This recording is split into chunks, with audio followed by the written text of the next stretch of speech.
So a reader a while back asked me how far away they need to position their throwing station so they can practice their throws to get ready for the casino.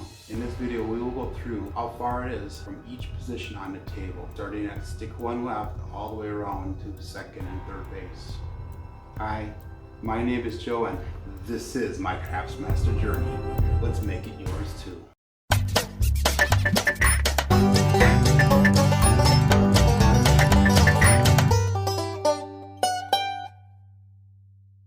Remember, the distances we'll be talking about today is regarding a 12-foot table.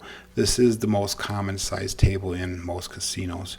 Keep in mind there are some casinos that have a 10-foot table as well as other casinos that have 14-foot tables. But again, like I said, 12-foot table is the most common.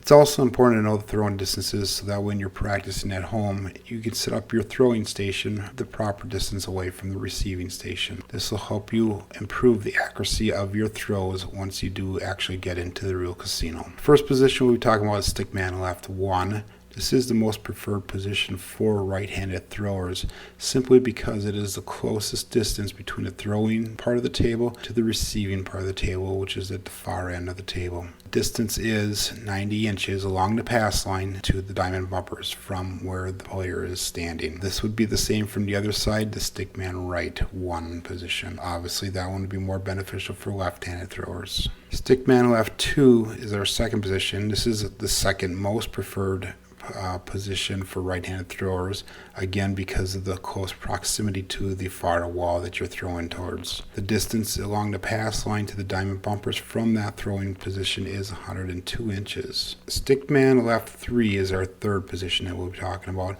It's 124 inches along the pass line to the diamond bumpers for this position. Keep in mind that the further away from the far wall that you get, the more accurate you're going to have to be with your tosses or with your throws so they land in the proper landing zone. 124 inches also applies to stickman right 3. The fourth position we're talking about is stickman left hook 1. This is 141 inches from the far wall. When you're standing in this position, you have to be very, very, very careful that you do follow the pass line down and that you actually meet the flat part of the wall when your dice land and bounce off. Make sure that you do not catch that corner, because if it catches the corner with the dice, it will throw them all around the table, which will randomize your dice greatly. Fifth position is stickman left straight out. This is right at the center of the end of the table. We're talking about 142.5 inches straight across the middle of the table to the diamond bumpers on the other side. This is the position that I feel comfortable throwing from, but that is the position that I've trained probably the most from. The sixth position will be stickman left hook 2, which is also the same name on the right side, which would be stickman right hook 2. The distance for this is 141 inches, and that's going right from that curve right down to the first flat part of the diamond bumpers on the opposite side of the table that you can reach.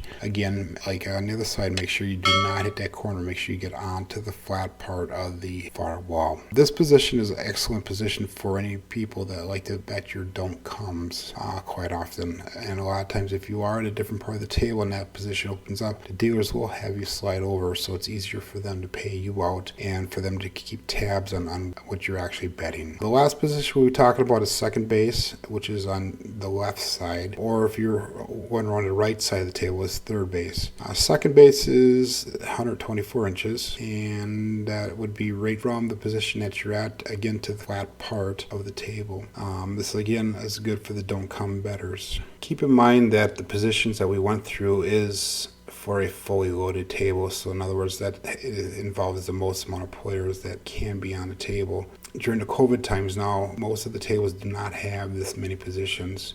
For example, I was at the casinos last week and they actually had a 12-foot table and there was 3 people allowed per side of the table. So they actually only had a stickman left 1, they had a stickman left hook 1, and they also had a stickman left straight out position. And that was the same positions that were available on the right side. The benefits of this is that you have a little more room for placing your chips, a little more elbow and shoulder room, as well well as throwing opportunity comes around a little bit more often. Obviously, the more people that you have, the longer it's going to take to get your dice back. If you have any comments or questions regarding throwing distances or anything to do with craps tables, make sure you put them into the comments section below this video. Also remember to subscribe and like so you'll be one of the first to know when a new video is made. Hey, this is Joe and this is my Craps Master journey. Let's make it yours too.